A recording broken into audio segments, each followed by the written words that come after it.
Steve Sisolak, the governor of Nevada, appeared on camera yesterday on a YouTube live stream and gave his roadmap for the reopening of the state. Is this like a case of Stockholm Syndrome? Is this too little too late? Why was this even happening and why are our numbers down? We're going to outline the next moves in Nevada to get us back to hopefully normal. And if you say new normal, I'll pull my hair out and blood will shoot out of my eyes. Anybody tired of hearing about the new normal? I just want the old normal back. That may not be possible. We're going to discuss everything today and how this kind of will play into your next vacation coming up in the state of Nevada, in Las Vegas. Let's be honest. The state of Nevada is Las Vegas, and we will talk about that in half a second too. How's it going, everybody? My name is Steve, and I'm not leaving Las Vegas. I'm a Vegas blogger. I hope you guys would like, share, subscribe, hit the bell for the future notifications if you guys want to support us, and leave us a comment below. Do the latest actions of the governor make you happy? Does it make you full of confidence? Does it kind of befuddle you? Do you understand it? It's going to be complicated. If you guys want to support us further, we have the Facebook group where you can discuss things just like this. Just type "Not Leaving Las Vegas" into Facebook and select the group option. And if you guys want to support us even further, you guys can go over and see my upcoming video on the homeless in Vegas. It's a big problem. You guys can see that. That's going to be on my channel soon enough. We also have that on Patreon and channel memberships. You guys get those early accesses. Also, VegasFaceMask.com, the only two that you'll ever need. I believe this one is called Tiger King. It's on the site VegasFaceMask.com or Facebook.com/VegasFaceMask. 2 for $25. They ship anywhere. They're double-walled masks, so you know how they're running around telling you got to wear 2 masks. Well, these are 2 masks. There's 2 100% sheets of cotton through that mask. Okay, now on to the news. Did the intro in less than 2 minutes, thank goodness.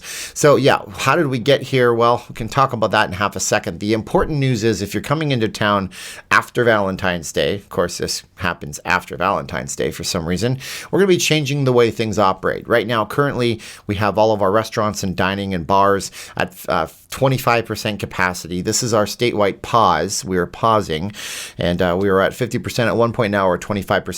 But come Monday, we get a little bit of leeway.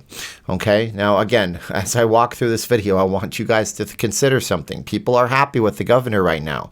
My wife pointed out, is this a case of Stockholm Syndrome? Stockholm Syndrome is where you, somebody who is a captor, who is captive, falls in love with their captor, the person that kidnapped them. Stockholm Syndrome, look it up. It's a real thing.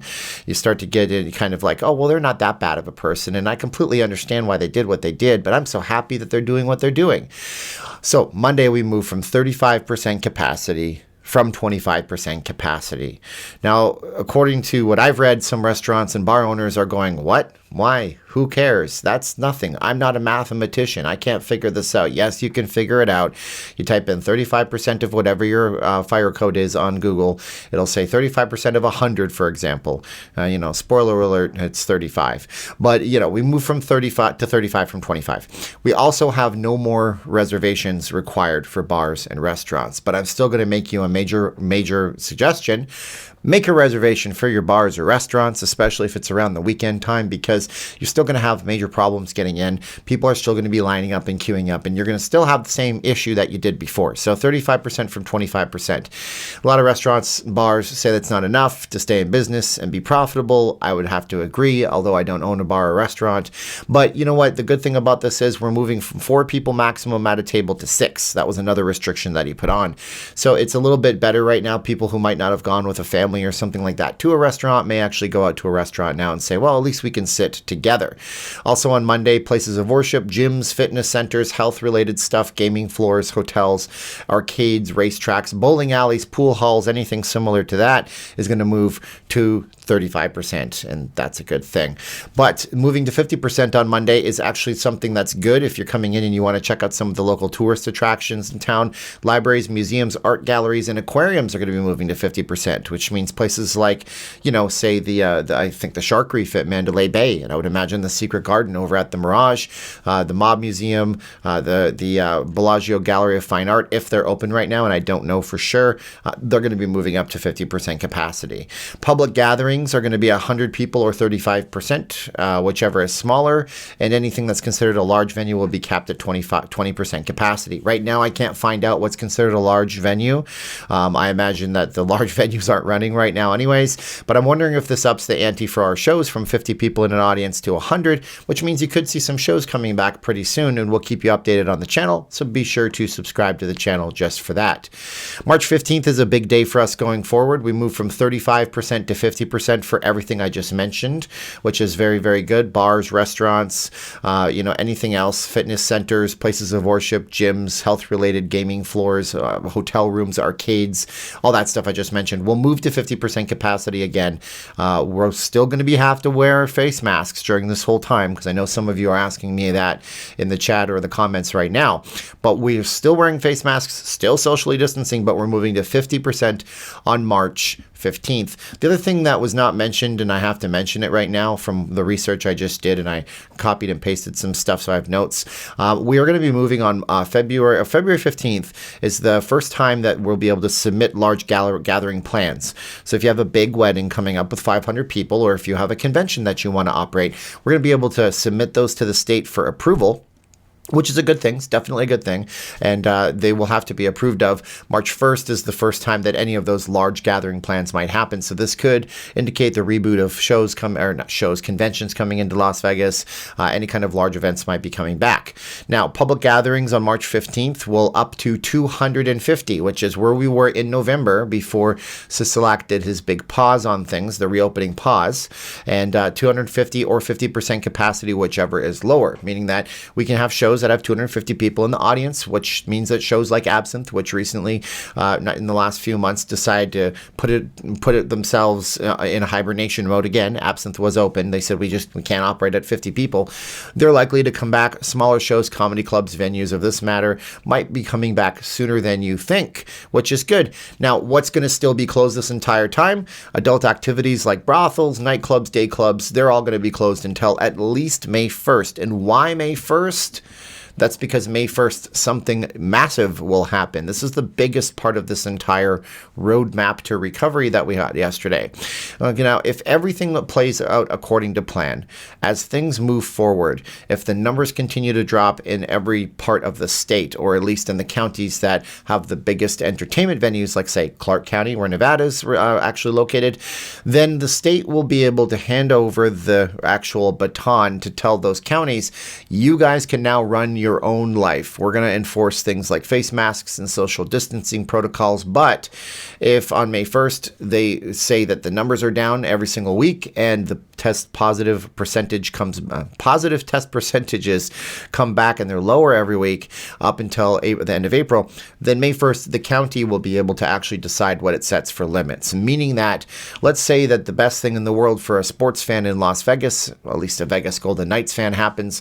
The NHL team gets into the Stanley Cup final that's typically played right around March 1st. We could be seeing the county here getting its own control over the situation and saying, you know what? Yeah, we're going to allow a few thousand people into the T-Mobile Arena.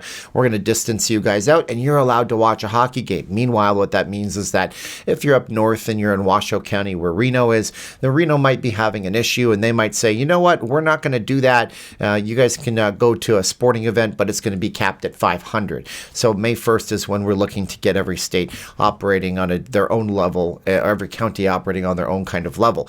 Now, what this also means is that it can be competitive of sorts. I'm thinking of a situation where, people are worried about the EDC right now. Let's be honest. The EDC brings in hundreds of thousands of people. There's a good chance that won't go on.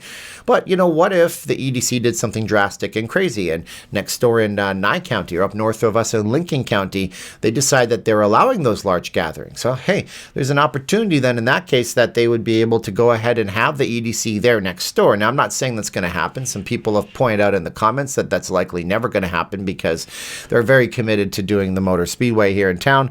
But it's a possibility, and it's something to be looked at. And it's an interesting situation that we have found ourselves in. Now, a lot of people asking, was this enough? Or was this the governor just saying, I have to do something for the sake of doing something? Lots of states are opening up. They have Florida opening up with bigger capacity. capacity. They have places where there's sporting events with actual people in the stands now. They have states like Iowa, I think it is, where the entire state is basically open.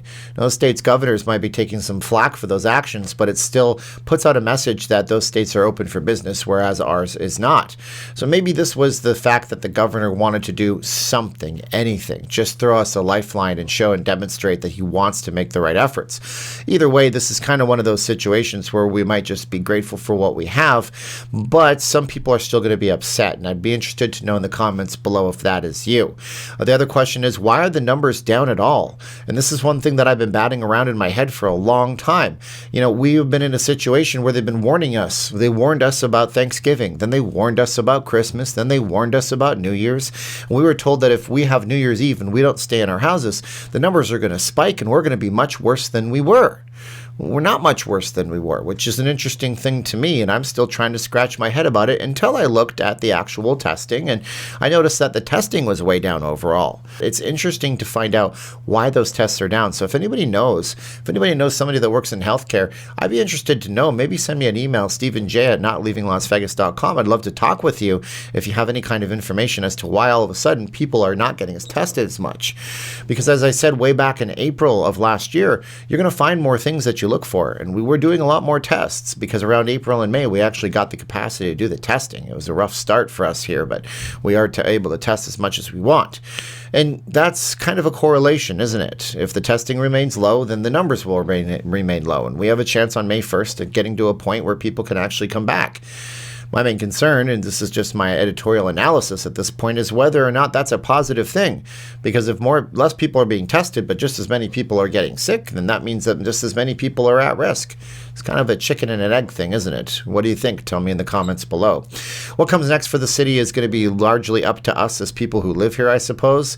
As they have been stressing, this is not a license to stop socially distancing or wearing your masks. Obviously, those things must be helping to some extent, because back in June when the mask mandate came out, the numbers dropped a little bit, and so far with this pause, it looks like for some reason the numbers are dropping. But again, was it the pause, or was it because we're testing less? I have no idea. But that's my video for today. I thought I would give you guys a better version than what I did yesterday with the live stream that I want to just get out of the door as soon as I could. I like to deliver the news to you guys. I also like to do short films on Las Vegas. We have the Chinese Lunar New Year. That's the year of the metal ox. That's coming up on the channel this week. You guys will get that for free first on Patreon and also on YouTube channel memberships. You can check out the links in the more info box of this video and in the first comment of this video. You guys can also check us out over at vegasfacemask.com. The only two that you'll ever need, my wife makes them. They go around the back of your head right here. They actually don't have this little ear thing that bothers your ears. You'll never lose them. And they're double lined. So there you go. You get two masks in one, essentially. So vegasfacemask.com. Check that out in the channel in the first comment of this video. Now's the time of the video where I have to say 3, 2, 1, click. So if you're ready for all this, y'all ready for this, as the song says, we're going to go 3, 2, 1, click. 3, 2, 1, and click!